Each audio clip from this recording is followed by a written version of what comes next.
How is it possible that people keep falling for the same propaganda scam over and over and over again? All the way back to Ronald Reagan, man. Ronald Reagan gave immigrants true amnesty in exchange for border security that never showed up. We are literally still waiting for the border security that Ronald Reagan was promised in the 80s. And still, we are falling for the very same scam. Every couple years, or even less, it gets faster and faster. It changes a little here, changes a little there, but it is the same scam. You got to ask yourself, do we really believe that the most powerful nation on the planet could not put an end to the most deadly land migration route the world has ever seen if they wanted to? Of course they could. That's a no freaking brainer. Of course they could. But people don't think about it. And reasonable people keep falling for everything that politicians tell them. I asked a question. Yep. Do you support this bill? Do you support us continuously sending money their way while many of these guys, this is their war. We're fighting their war and they're not paying the bill. We're paying the bill for NATO and Russian European allies to be protected. Why are we taking the debt for this? Do you support that? There needs to be an understanding here that we can't just continue to have a blank check. But to say zero, I feel like minimalizes U.S.'s power in the world as a global superpower. So what are the ripple effects of saying nothing? So we're just okay with Putin invading Ukraine and taking over Ukraine? Are we just okay with Xi invading Taiwan? Are we just okay with terrorism running rampant around the globe? Because if we don't do anything, what happens? So the first thing that I think is probably important to recognize is no one is suggesting that we do nothing.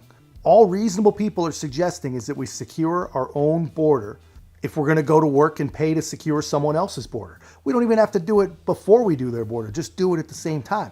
That's all people are asking. I think that's pretty reasonable. And to the guy's point, doing something or paying something isn't some magical guarantee that it's going to serve American interests. I mean, we got to get out of this frame of mind that we just have to throw money around the world and somehow that protects our allies and that defeats terrorism. We've been doing that for freaking decades. And aside from about a 6-month honeymoon period, the results have not been good. Your fear is that if we don't do anything, Putin's going to get stronger. That's what your fear is. I think doing nothing sends a signal to autocrats around the world that U.S. will do nothing when we do what we want to do. So what are you going to do? What are you going to do when Russia went from spending 80% when it was trade dollars, using U.S. dollars, to now down to 13%?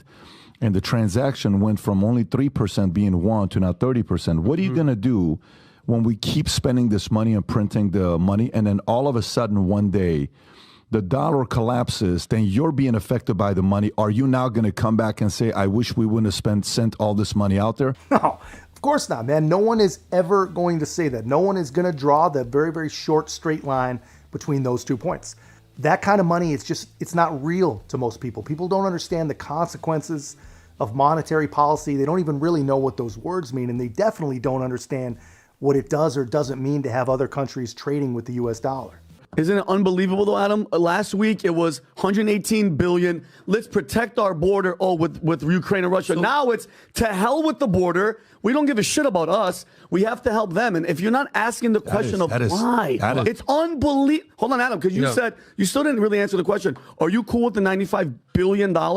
Are you cool with that? Just going? Well, listen. Yes or no? I'm not cutting that check. But no, yes you are. The hell you aren't. Yeah, you are. So, how can we? We're a sinking ship. We can still deal with the border as a separate bill. Bullshit. No, we can't. You guys are talking out of both sides of your mouth, and I'll tell you why. How? Because you're like, it's called the border bill, but all the money went to Ukraine and Israel and Taiwan. Okay, cool. So now the border bill can be addressed independently as a single issue. Have the fucking debate. Adam, let me ask this. And by the way we're feeling is the way America's feeling. Okay? Meaning. So one thing that jumps out to me right there that he said, and I'm sure it jumped out to you too, he says, I'm not cutting that check, which goes absolutely directly to my point. Most people, when you're talking in billions and talking in trillions, it's not real. It's not tangible. I mean, even intelligent people, for some reason, cannot put together the fact that they are cutting that check. They're not just the thousands of dollars that you sent to the government every year, but it's more than that. It's also the thousands and thousands of dollars that you're going to send them every year for the next decade. And it's already gone. It's already spent. I wish everyone could put it together like Patrick does right here. So let's just say your kids are going to private school, okay? And you're down to your last $22,000 in the bank. You and your wife are married. You got 3 kids. I come to you and I say, hey, Adam, I need $6,000. And you say, what do you mean you need $6,000? I need $6,000. Before you give me the $6,000, who are you going to talk to? Your wife. Probably going to talk to your wife. Yeah. Which you're supposed to do that. So you go talk to your wife and you say, hey, babe, Pat needs money, man. I want to give him $6,000. What do you think your wife's going to say? We need that money for our kids. She's going to say, babe, are you kidding me? We have $20,000.